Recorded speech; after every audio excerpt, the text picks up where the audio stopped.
today we have Julie Cortez with us.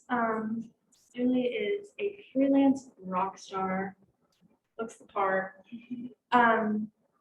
She has run her own business for over 20 years, the founder of the Freelance Exchange of Kansas City, which is what she was talking with Olivia about earlier. It's a professional organization for marketing, freelancing, advertising. And you created a college level course, much needed, Freelancing 101, which I thought was really interesting because you don't hear a lot about freelancing in class, so that's really cool.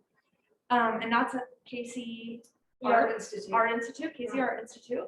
You're an adjunct professor there, awarded dozens of times for her work, leadership, volunteer, community involvement, kind of do everything.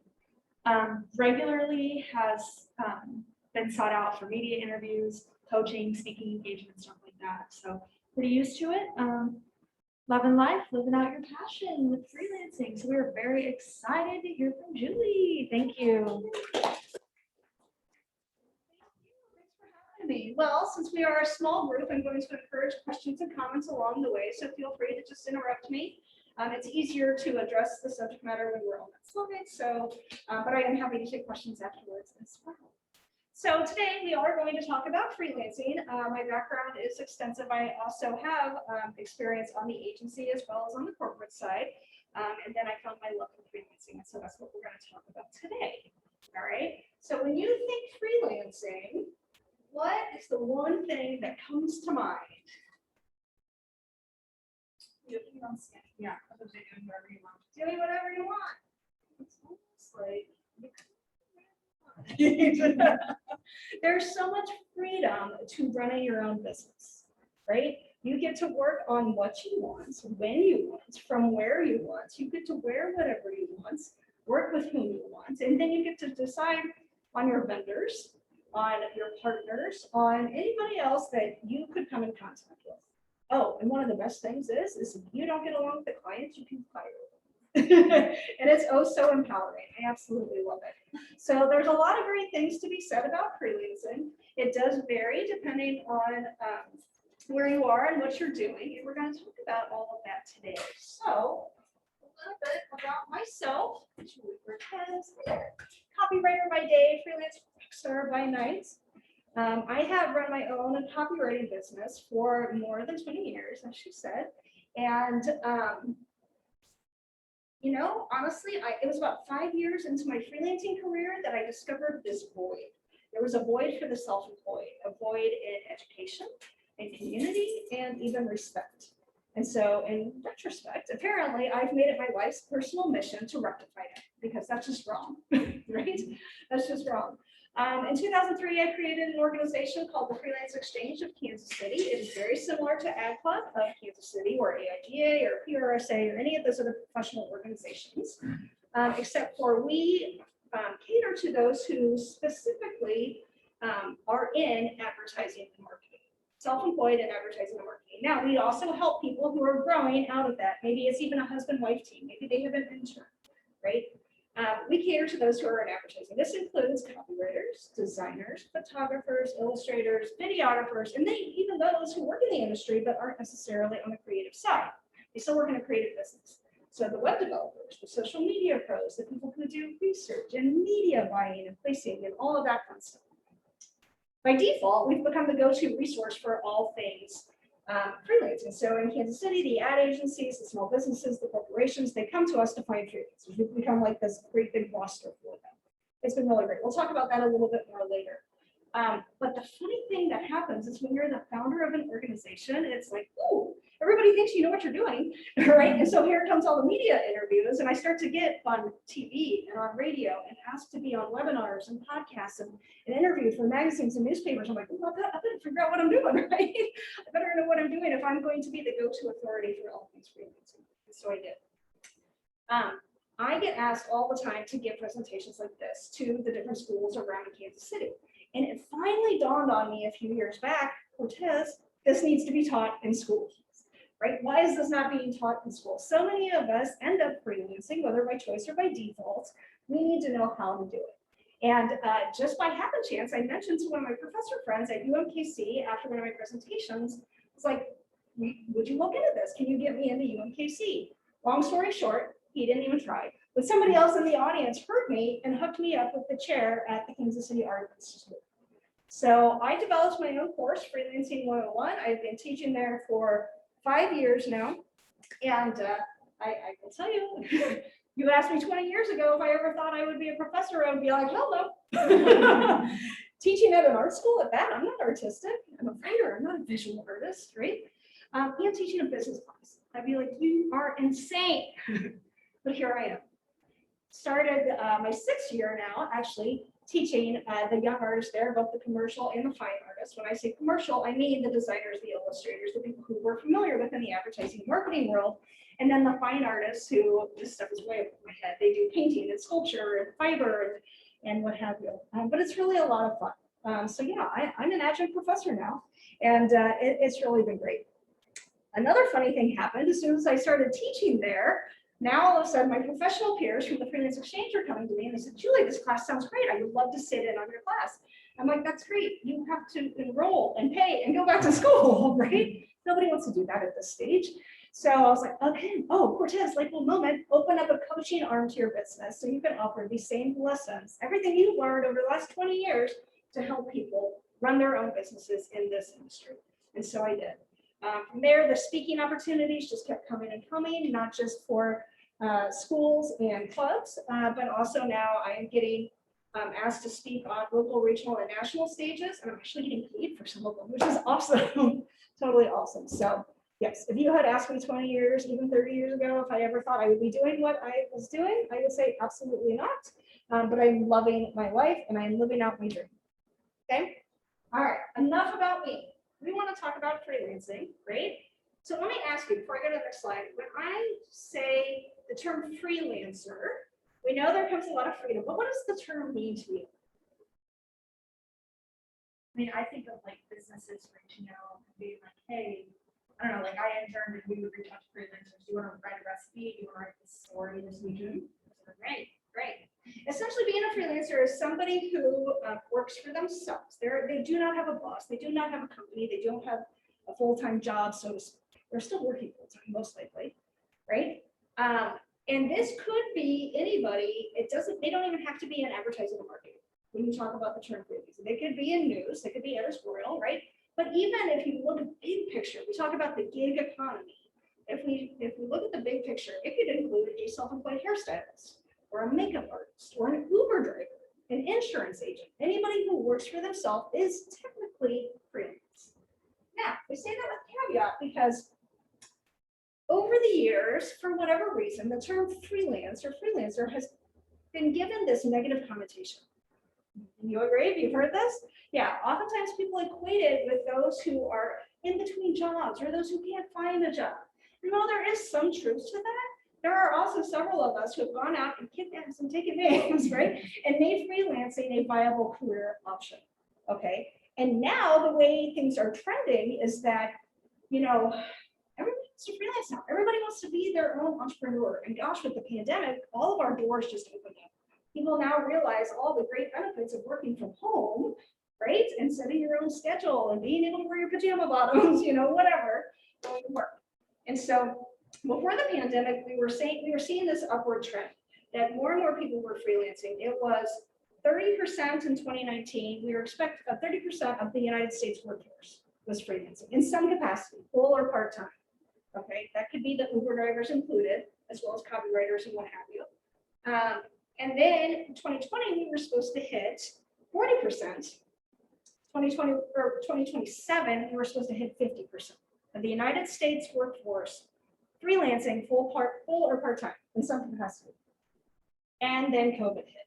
So we were already on this upward trajectory of people wanting to freelance, because if you can figure it out, if you can figure out how to make ends meet, why not? There's so much freedom that comes with the territory, right?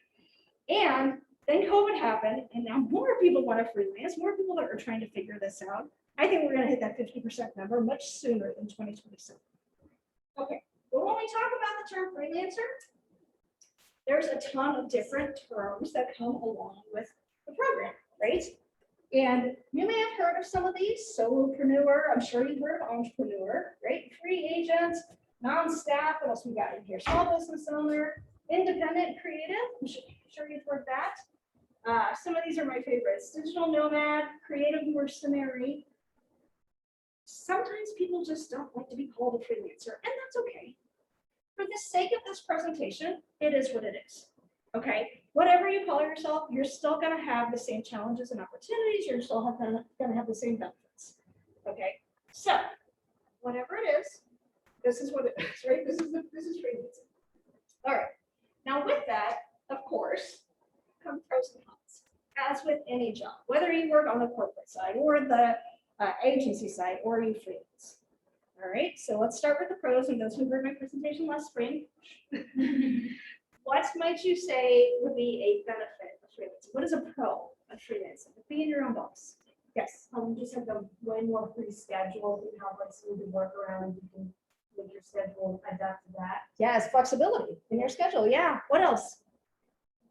Like creating your own rules and like doing things the way you want to. Yeah. Creating your own rules. 100%. That's actually in my presentation. Good. Anybody else? I think having more agency over the like income that you make, because you don't have to necessarily get the percentage. So you Yes, absolutely. More income opportunities. Did you have something? Networking. Yeah. Yeah. There's so many pros that come with the territory. And I think, of course, we all think of freedom. We think of the flexibility. We also, as I mentioned earlier, you get to work on whatever you want, when you want, from where you want. It's pretty awesome, right? If you want to specialize in a certain niche or certain media, you certainly can do that. Like if you only want to be a content creator for social media, you can do that. Or if you only want to write for web, you can do that. You don't have to be pigeonholed. Some of my counterparts who work at the ad agencies get pigeonholed because they are only working on one account. So for example, Bernstein Rain for many, many years they're an agency in Kansas City. They had the Walmart account. And there were people who worked on Walmart morning, noon, and night. Now, that's great for them. They became specialists in Walmart. Personally, I would be bored out of my mind. I need to work on a bunch of different things at different times. That's just who I am. And then, of course, they lost the account. All of those people lost their jobs. This happens. And guess what? All they know is Walmart, right? They've been stuck. So if you're somebody like me, and maybe there's a little ADD that's undiagnosed, but I constantly have to be learning new things to keep me entertained and keep me going so I don't get bored. Lots of pros come with the territory. Now, with a pro, of course, come some cons, right? What could be some cons of freelancing? the lack of security. Lack of security, yes. What else? So for me, it's like the work-life balance. You go to work and come home, and this might feel like you're always alone. Yes, it's always there because you work from home. Yeah, good one. What else? Yeah. Kind of along with that answer, it's more responsibility over yourself. Like if you were to get sued or something. Yeah, lots of responsibility. Don't get sued. That would be bad. What else? How about your paycheck? Go ahead. I guess you have to cover like all the costs yourself, whereas if you work in an agency, you would probably be. Yes, they would cover everything. Yeah. So money is a huge factor when it comes to freelancing because you don't have a guaranteed paycheck, right? That's a big conundrum. What do you do about that? Because your agency, your corporate friends, excuse me, wherever they may be working, newspaper, magazine, what have you, probably have a pretty steady income. They get paid every week, every other week, every month, whatever the case may be. As freelancers, you don't know when your next paycheck is coming in. It's very rare to have a steady income. We call this episodic income. Sometimes you may be super, super busy, and other times you may have nothing going on. So imagine a roller coaster, right? Sometimes you're earning all the money, and sometimes you got nothing. So you got to save for those downtimes. You got to prepare for those downtimes. Then you can do certain things like diversify your income. You can create passive income. There's a lot of different things you can do, which is way more of a discussion than we can get into today. However, money is a big part of it. What about health insurance? Oh, yeah, you don't get health insurance from your employer. You got to take care of that yourself as a freelancer. If you should be so lucky to have a spouse who has insurance and you can get on there, that's great, right? Otherwise, you got to figure out something else. Insurance, that goes for health and dental and vision, and I don't know why those are not all together, but they're not, okay? So you got to think about that. You got to think about retirement. and your savings. There's no 401k. Nobody's putting money away for you. You've got to do that yourself to prepare for the future. Okay? Any questions or comments on pros or cons? Scared you yet? I guess this would be a good time to ask what's like your personal favorite pro and then the con that kind of most recent. Sure. So my favorite pro is being my own boss and making the rules, being able to fire a client, right? That's fun. My biggest con, it's tough because I would have to say health insurance, but I have it kind of cushed with my husband, right? So for me, that's not applicable right now. I would just have to say the inconsistent paycheck. But again, there are ways to get around it, such as I'm teaching right now, and that's guaranteed money every couple weeks, right? I get something coming in the door. Okay. Great question. Yes. When you say switch around the rules, so do you have a lot of freedom about the way you want your copy to go? Or does your client say, this is what I'm looking for? That's a good question. It depends on the client. It totally depends on the client. Sometimes I get to dictate the way we go, and other times they do. It just depends. When I talk about rules, we'll talk about this a little bit later. I talk about like payment terms. Like I want my invoices paid within 30 days. That's one of the rules that I make. Okay. Good question. I was just gonna ask, like kind of what Olivia said about the work-life balance. Do you find yourself having a pretty set schedule? Like, do you tell yourself you're gonna sit down and do 9 to 3 and then 1 month later? That's also in my presentation. Oh, okay. Yes, I do. Set office hours for yourself, 100%. Because it is so easy when you work from home to be lured away because your computer's right there, right? So yes, I set office hours for myself. I work 9 to 6 generally. I'm not a morning person, so I give myself a little leeway, right? And honestly, just the way my body operates, I'm usually on fire between 3 and 6. Like, my husband calls it my power hour, even though it's 3 hours, but I'm like in the zone. Seriously, some people are morning people and they do that between 5 and 8. That's great. Mine's in the afternoon. But yes, I try hard as I might to not work evenings, weekends, holidays, what have you. Am I perfect at it? No. Oftentimes things come up, like maybe I get asked to go present, during the day. That's fun for me, but it takes away from my work schedule. So I have to make up for that lost time later at night, provided that I have paperwork coming in the door, right? Sometimes I can let it slide, sometimes I can't. If a client requested me to work after hours, then I charge extra. Another little bit. Okay, should we move on? Okay. All right, so when you freelance, you are doing so much more than what your title implies.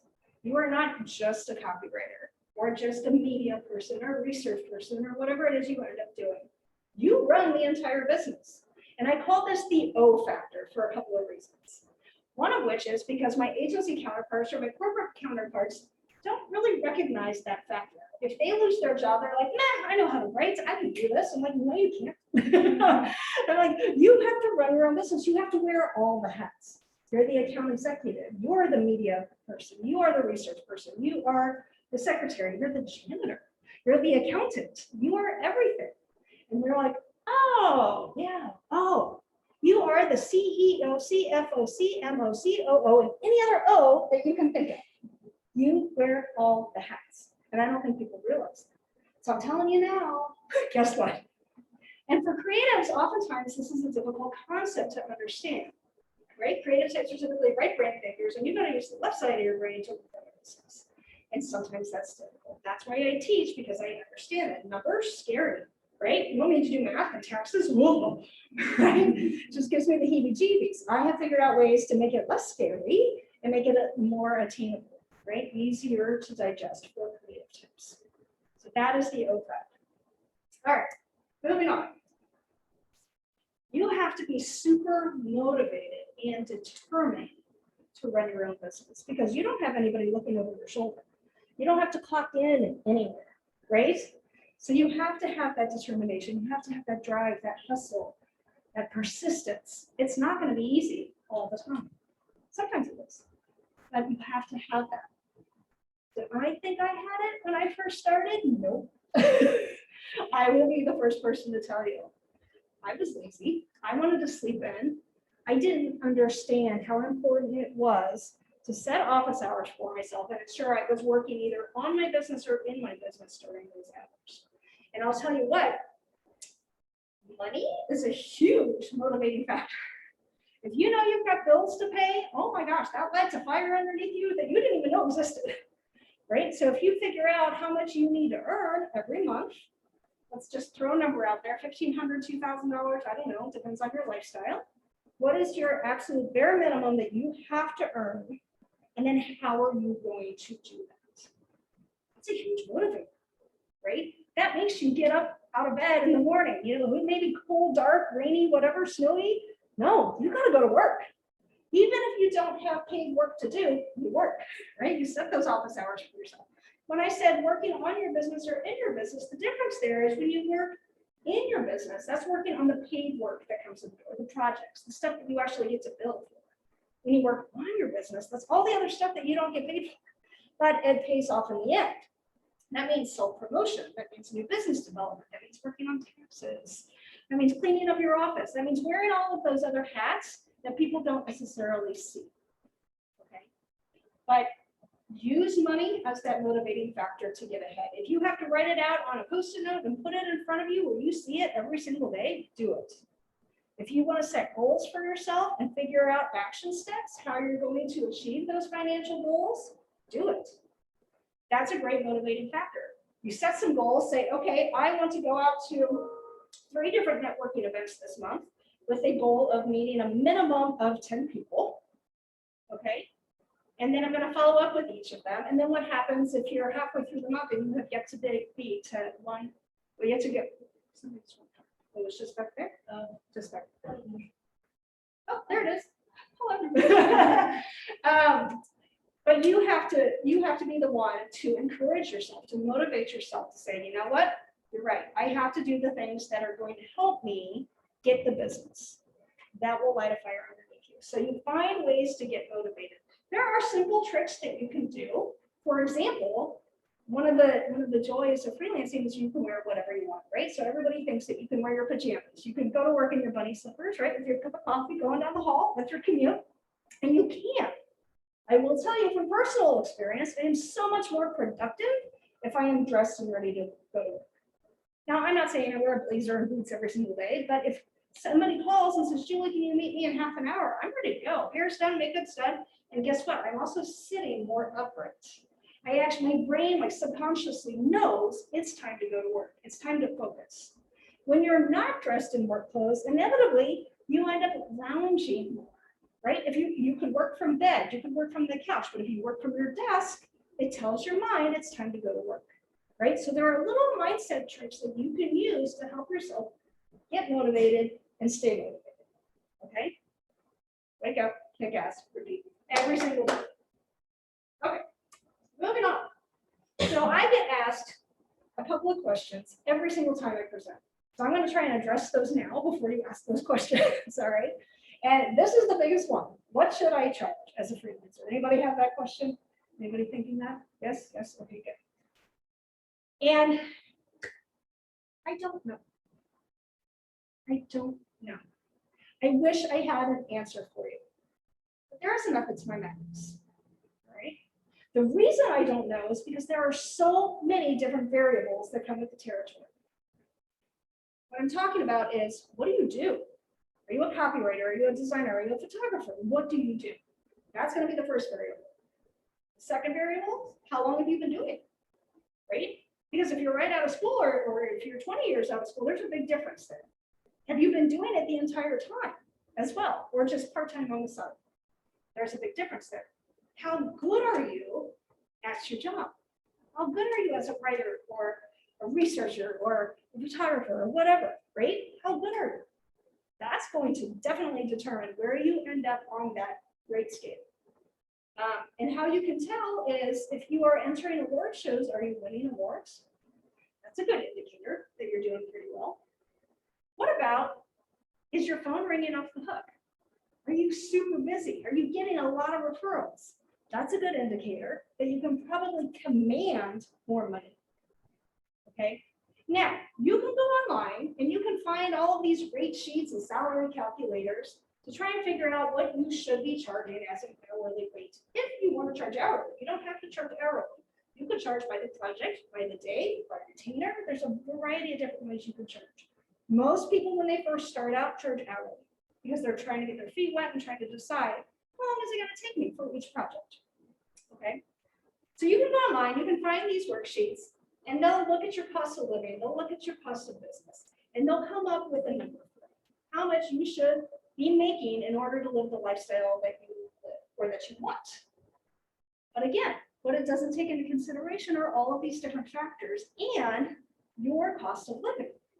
Those of us here in the Midwest, our cost of living is so much less than those who are on the coast, those who are in the big cities, right? New York City freelancers probably can charge twice as much as what I charge. Seattle, San Francisco, same thing. It totally depends where you're at. All right. So if you do go online and you do try one of them, there's hundreds out there, right? If you try some of the worksheets or the calculators, just know that it's not taking into consideration any of those other factors that I said. If you come out of school and you're like, Julie, I'm charging $150 an hour. I'm like, that's great. You better be able to back that up, right? Your talent, your expertise, your client list, everything has got to be there. Otherwise, people are just going to be like, whatever, you know, and they're not going to use you. Well, that sounds great in theory for you to charge that much right out of school. And let's be realistic, right? Okay. So my best piece of advice here for figuring out how you should charge and what you should charge would be to find a mentor.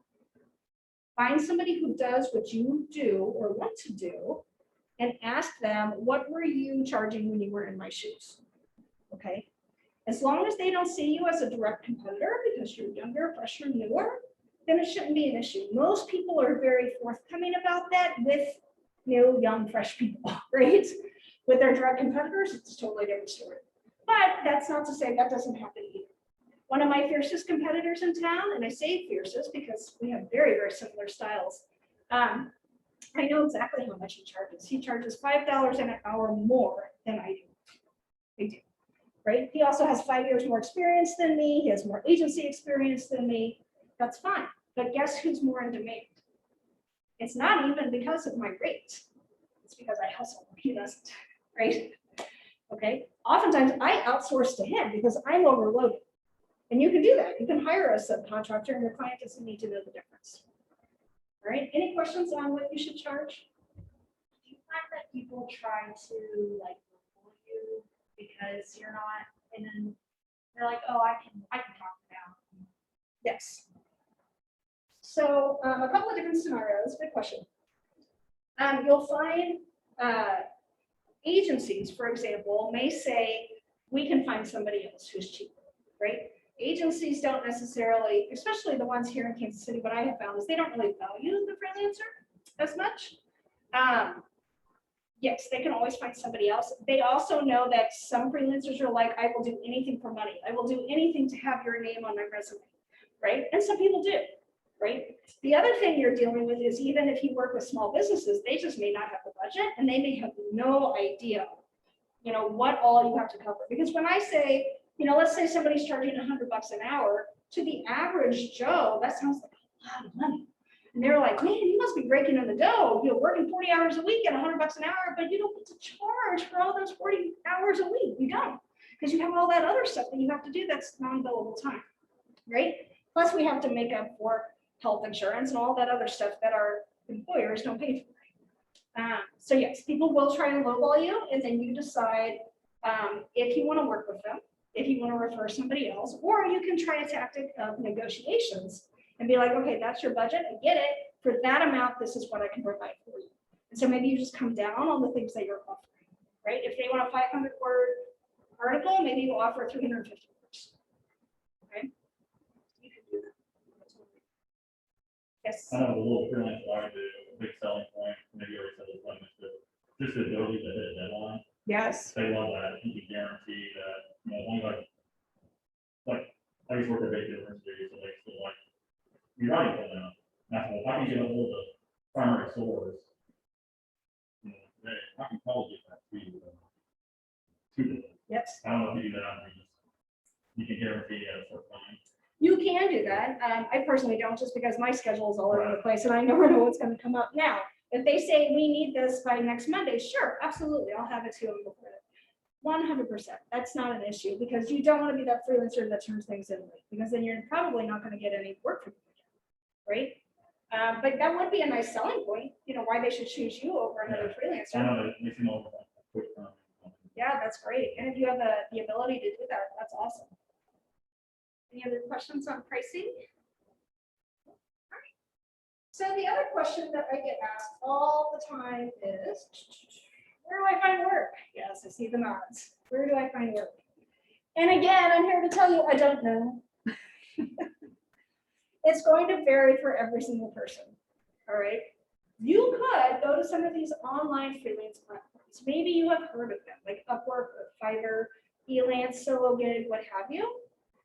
Personally, I don't recommend them, all right? I'm just telling you that they are there. Some people swear by it. Some people are like, oh, I made 6 figures. That's over 100 grand in 1 year on those platforms. That's fabulous. I hear other people saying it's a complete and total waste of their time.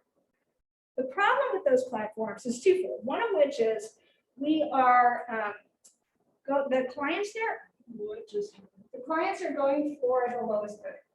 And so it's kind of training them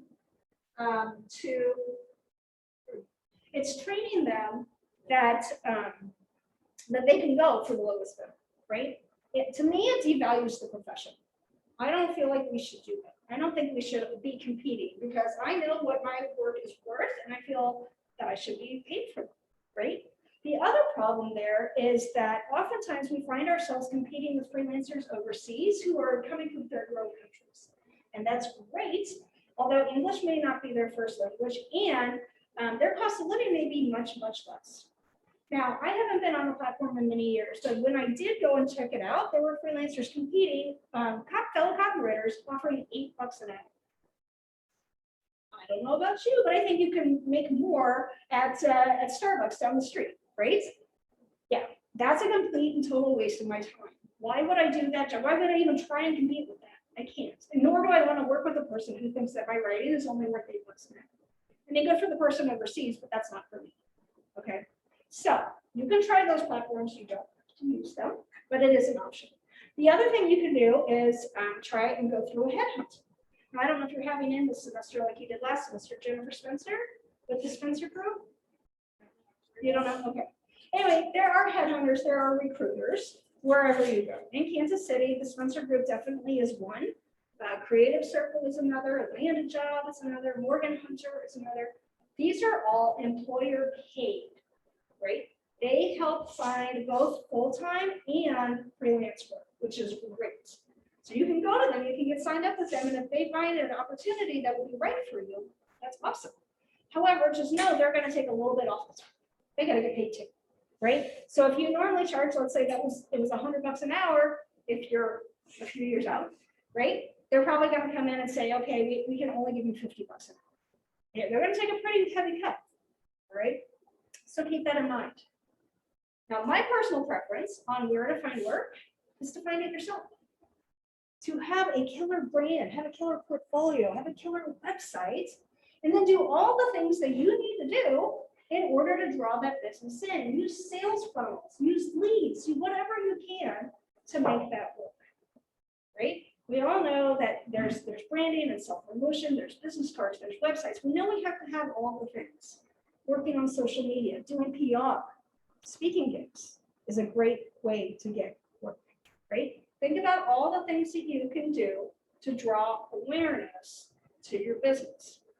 Now, I know for some people it's like, I don't know, their worst nightmare. I have to put myself out there, I have to show my face or my work on social media. Yeah, that's how you're going to get people to know you. I have to go to networking events. There's a lot of introverts in our industry.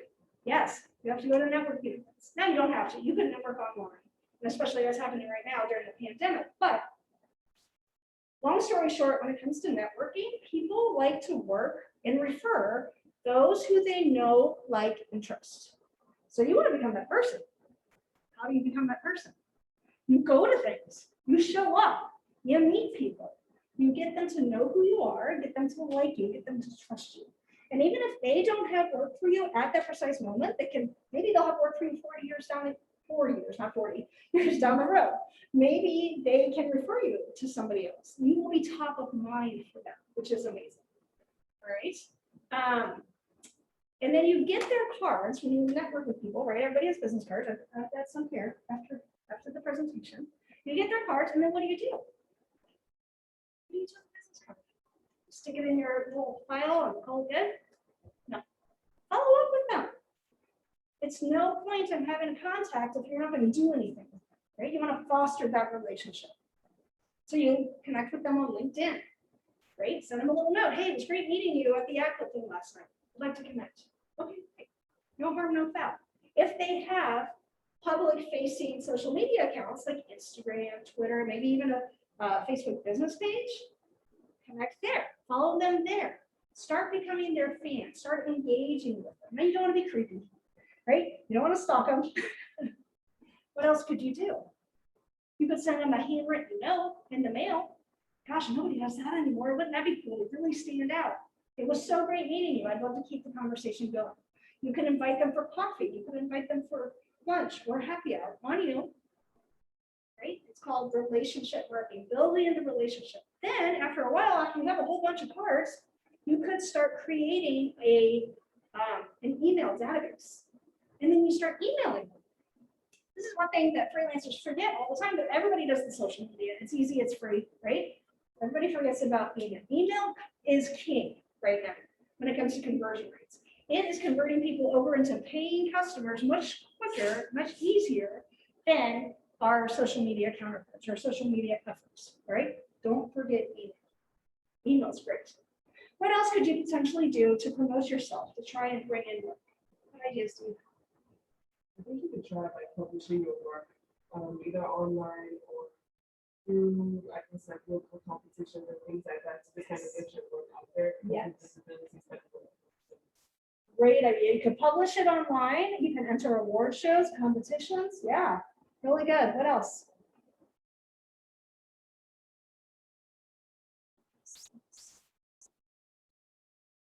You could join clubs like the Club of Kansas City. You could join the Freelance Exchange of Kansas City. Great. Start getting involved. Start rubbing elbows with the movers and shakers. It's all in who you know. Okay, that's really going to help. And that will help you find a full-time job too, whether you're a freelance or not, right? That's going to help you. Again, people like to work and refer those who they know, like, and trust. So you want to be that person. Right? Okay. You could also go and have your portfolio up on your own website. You could have your portfolio up on the Freelance Exchange website. You could go to Behance is another opportunity. Working, not working is another platform that you could have your portfolio on if you have a portfolio, depending on what it is that you do, right? There's a lot of options. Take advantage of them, have a marketing plan and figure it out. Develop a sales funnel and have the leads convert into paying clients. That's how you're going to get it. Okay. So I answered those two questions. Does anybody have any questions on those questions? On the pricing and your No? Okay. So oftentimes when we get out there as freelancers, you don't know what you don't know. Like I mentioned, my counterparts on the agency or corporate side just think that I'm a copywriter and that's all I do. They don't know that I'm running the O factor. They don't know that I'm doing all the rest of it. Okay. The problem is because until now, freelancing wasn't taught in schools. We weren't taught how to run a business. And it kind of sounds like it's still the same today that it was 20 some odd years ago. Well, maybe 30 years ago. All right. But the key is to go learn all of that stuff. Be humble enough to know that you don't know it all and be constantly learning. Go to programs like this, read books, read blogs, read LinkedIn articles, meet people, attend webinars, seminars, conferences. Do everything that you can to absorb all the information you need. You will never know it all. Heck, I don't know it all. I'm still constantly learning. And think about it too, things are changing. Things are ever changing. There was no social media when I first started. I had to teach myself that. There were no websites. I had to teach myself how, now I'm doing that for clients. I had to teach myself how to write for the web. That was totally different. So constantly be educating yourself and learning all of the new things that you can. Beyond that, you could, well, I mentioned the conferences, I mentioned the clubs, you could get coaching. Hey, that's a great idea. Take classes, all of these different things. I would just implore you to become a lifelong learner. Now, I know I say that as you all are students, you're like, Julie, I'm almost done with my education. But get it through your head that just life in general is full of educational opportunities and you just have to be open to them. Okay? So if you want to learn how to run a business and run it well, seek out those educational opportunities to educate yourself to make sure that you can put yourself forward in the best professional ways. Okay? All right. So we mentioned earlier that you get to make your own rules, which is amazing, such as policies. What are some rules that you can think of that you might be able to come up with if you're running your own business?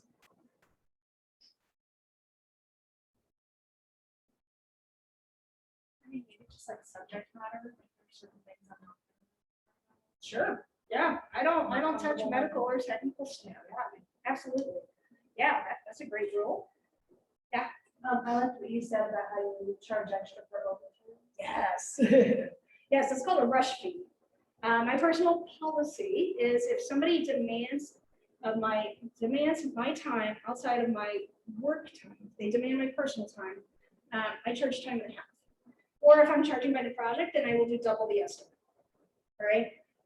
And that I do for anything that they ask of me, same day, overnight, over the weekend, or over a holiday.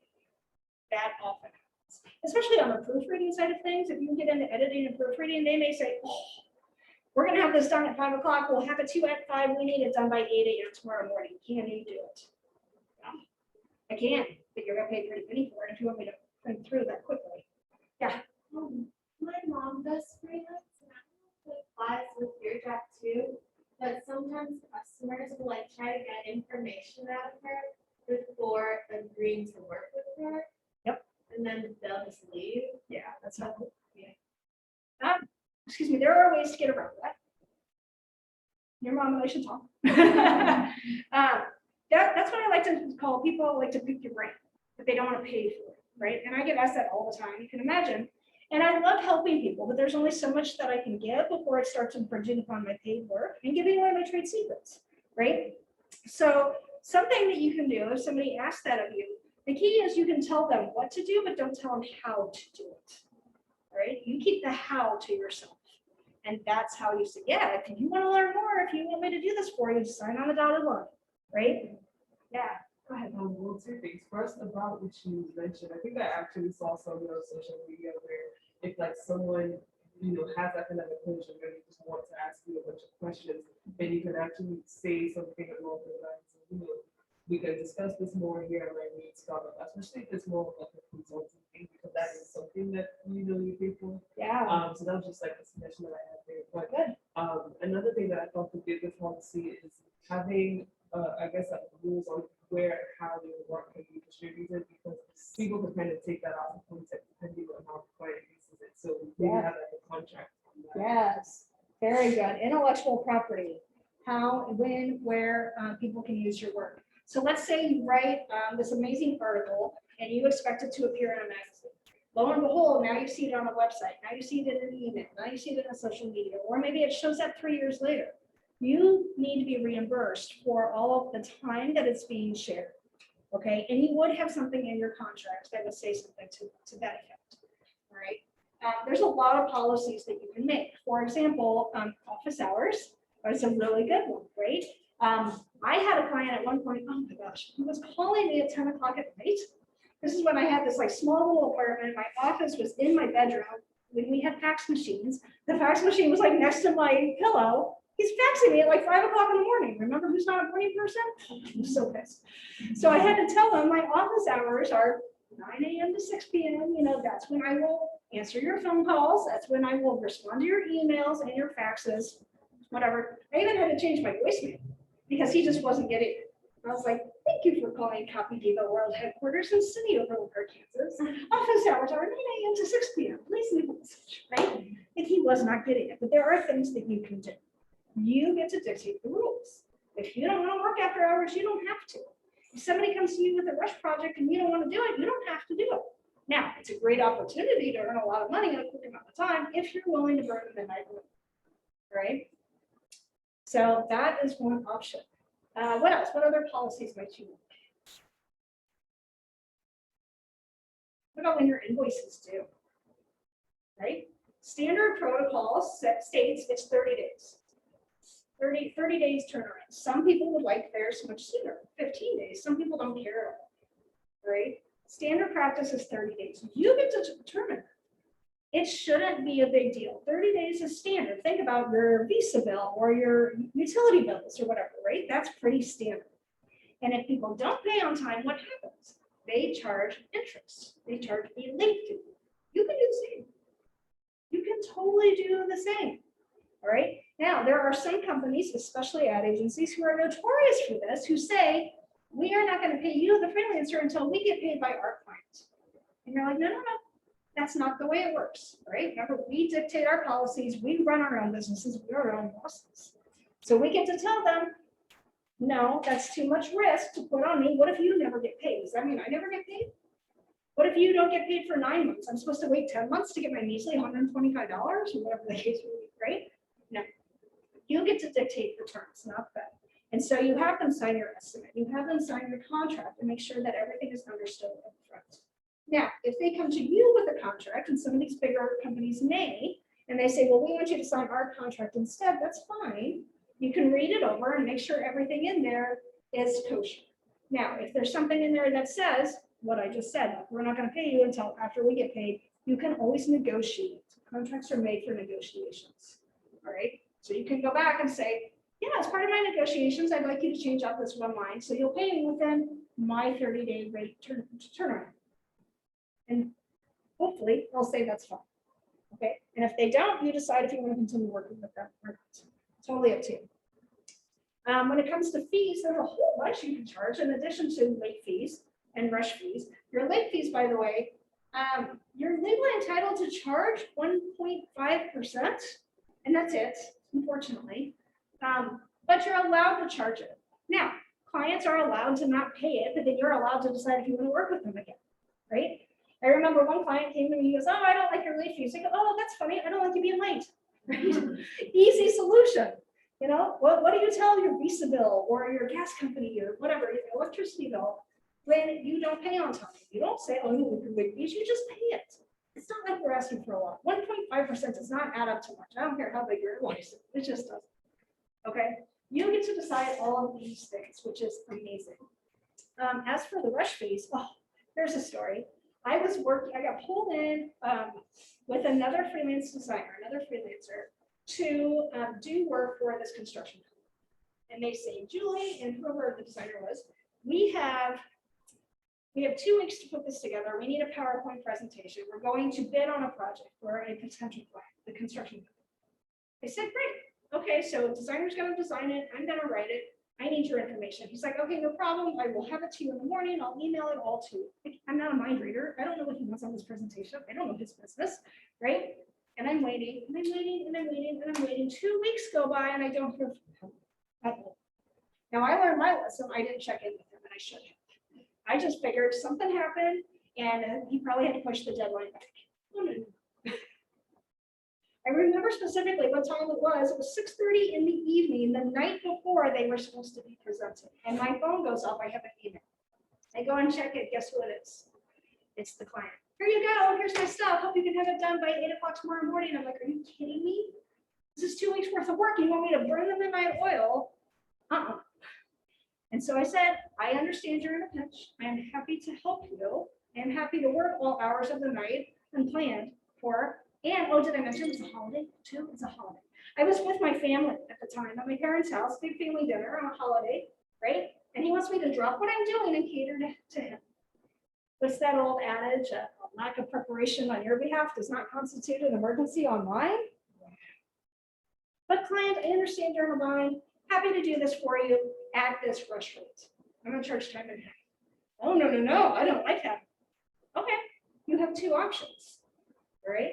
You can either use me, get this done, pay the rush rate, and be on your merry way tomorrow morning, or you can go find another copywriter at the 11th hour, right? You tell me what you want to do. He used me. I charged my rush rate, I got paid, and we never worked together again. And that's fine. Was that his decision? Was that my decision? Probably both. But that's okay. I don't want somebody who's going to take advantage of me, all right? You have every right to put that policy into place. That was insane what he was asking me to do. Right? That's a huge infringement of my personal time. So you can come up with those policies. There's something popping up on here. Oh, it's your calendar stuff. Anyway, so, okay, so policies is a big thing. All right, you want to be able to create your own policies. The other thing you want to do as a freelancer is to come up with your own procedures. What does that look like for you? For example, you are meeting with a new prospective client. What does that look like? What does that whole process look like? Right? You'll probably get together and have a meeting first off, a discovery meeting. Are you guys going to be right to work for each other? They decide yes, awesome. You go back to your home office or wherever you're working from, you come up with your estimate. That's step 2. Send off the estimate, you get it approved, they sign it, send it back. What's next? You ask them to sign your contract and ask them to send over a deposit. See, deposit's another policy you can have. And it's standard practice to ask for a deposit up front before you start any work. That's a good test of faith. If they're unwilling to pay your deposit, they're probably unwilling to pay the final bill. Heads up. Okay.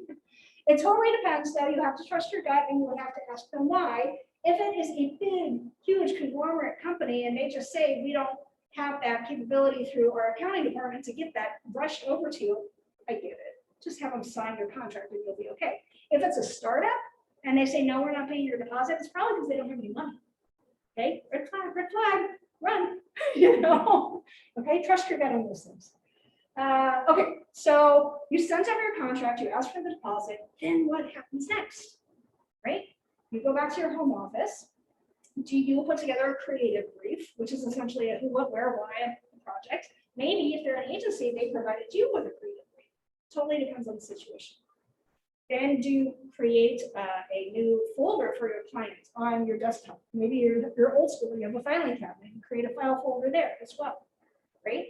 What does your process look like? Figure out all of these procedures ahead of time because you want your business to be running like a well-oiled machine, okay?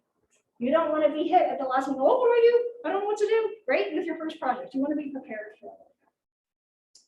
Any questions on policies or procedures? Yes. You kind of touched on this, like, obviously, social media, print, website, they can either copy multiple platforms. Does that figure your rate, or do you just have that one that you use? That's something you would work into your contract, all right? And you have a whole section on intellectual property.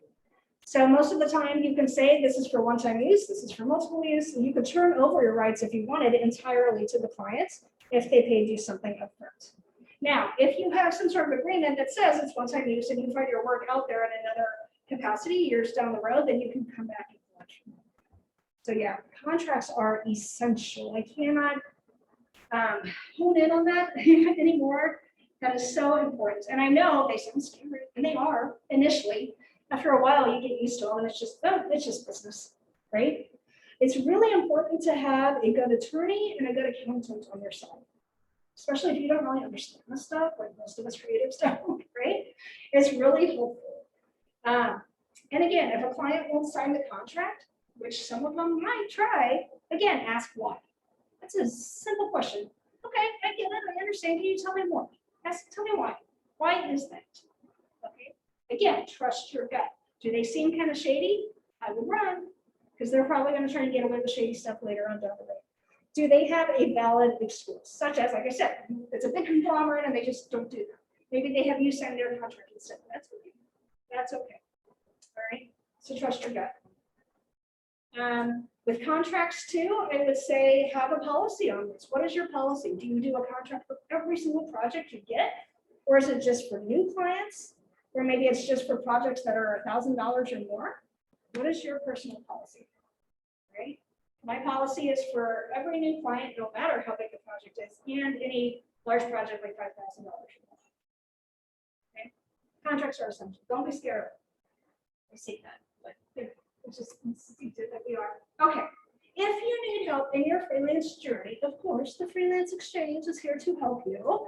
You can learn more at fxfkc.com. We are all over social media at fxfkc.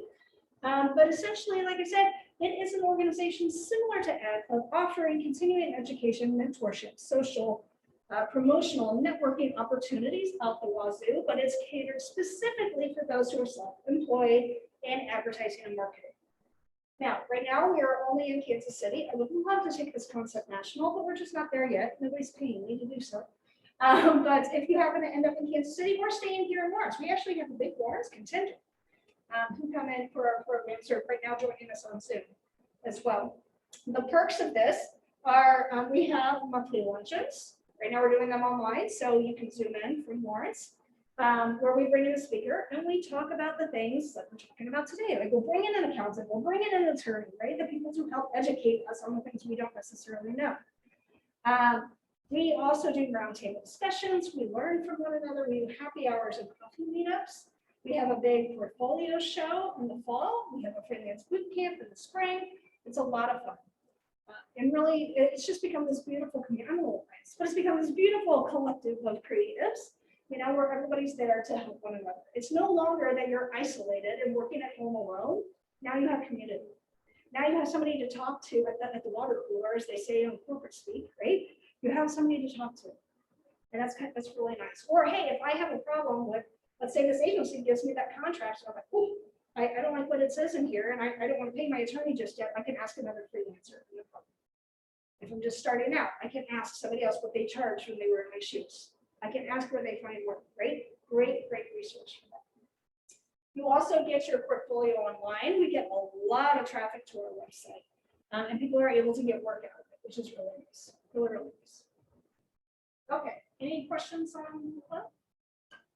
You can join now if you want. We do have discounted student membership rates. I would encourage you to, if you're about to graduate, join before you graduate, and you get the whole year at the student rate. So good to know, right? Yeah, good to know. Okay, going forward, there are a few things that I would say you need to do as a freelancer. First of which is to be bold. You need to be bold. You need to go out and learn the things that you don't know, right? Get all the education. And you've got to promote yourself. You have to put yourself out there because you want to become that person who is known, liked, and trusted. That's how you're going to get ahead as a freelancer. All right? That's the first thing you need to do. Second of all, you need to be brave. You need to put those policies and procedures into place and stick to them. If you have office hours that are 10 to 5 or whatever it is, client calls at 9 o'clock at night, are you going to answer the phone? Stick to them. Fortunately, with caller ID now, you know who it is, right? You don't have to answer the phone, and it's great. Now, if it's your fault, if there's an emergency, if you have a really good relationship with your clients, you may reconsider this. Totally depends. Trust your gut, consider the situation in the relationship, all right? But you want to be brave. You want to know what the industry standards are. You want to know what best practices are.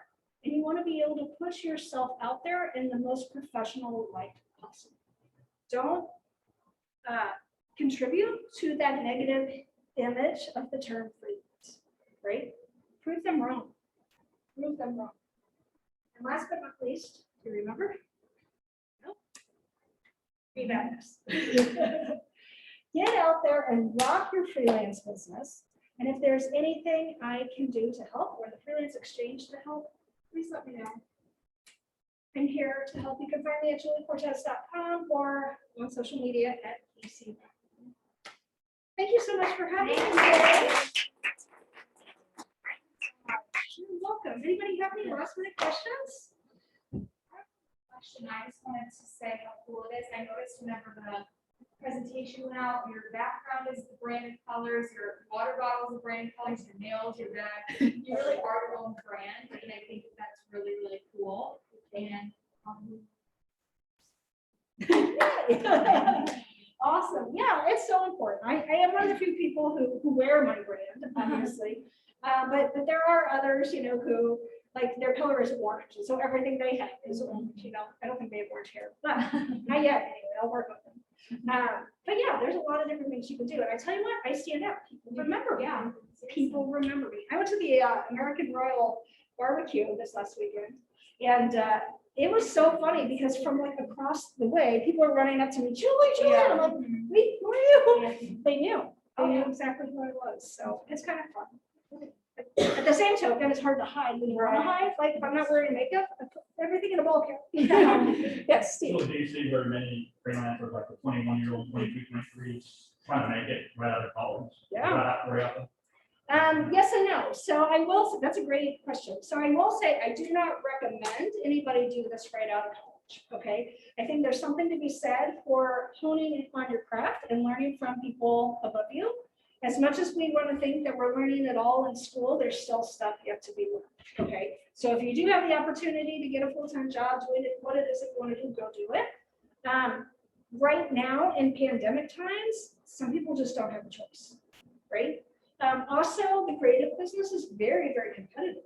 You may not have a choice. So while I recommend that, I also understand reality, right? And if you do end up freelancing, I wish you the best of luck. I do have a student who took my freelancing class a couple years ago, since graduated, and she is rocking and rolling. She, after school, she went to Puerto Vallarta, Mexico, just to visit with some friends, met a boy, and essentially never came back. She became a digital nomad, is working from the beach on her laptop. Like, this is the dream, right? She's making $75 an hour as somebody right out of school. I'm like, where did you come from? What are you doing, right? And now she's traveling to Italy next month, like all on her own time. She's really an inspiration. So yes, it can be done. I don't know if age necessarily has anything to do with it. I think it's more drive and hustle. I would think, just building up that trust and making it. Yes. Yeah. But if you start now, look at what you guys are doing. I started in AdClub, right? I was on the board for AdClub. I was. One of the best pieces of advice I ever got came from Professor Benston, my Elements of Advertising teacher. And he said, get involved, right? Join the clubs, get on committees, serve on boards. That's how you meet people. And people like to work with people who they know, like, and trust. It's the best thing I ever did. I got on the KU Ad Club board. I served on SUA, right? We did like a promotions committee there. Got out of school and immediately joined the Ad Club board. They have a subgroup called Ad 2 for people who are 32 and under. I served on that board for 3 years, worked way up to president. Earned volunteer of the year. And then I got off the board and I was like, okay, now what? Right? I'm bored. And so I created the Freelance Exchange just out of default because I saw a need. I saw a need in the community and I knew that I could help solve that problem. You can do that too, but just get out there. That's the thing, is getting out there. Even if you're shy, even if you're quiet, you can network online. Look at all, there's a whole bunch of business groups on Facebook and on LinkedIn, and you can participate and hide behind a keyboard, right? You can get to be known that way too. What other questions? Yeah. So I've been kind of looking for UX designers. Cool. I've kind of Right. the thing is, like, nobody seems to work in it. Who does UX design?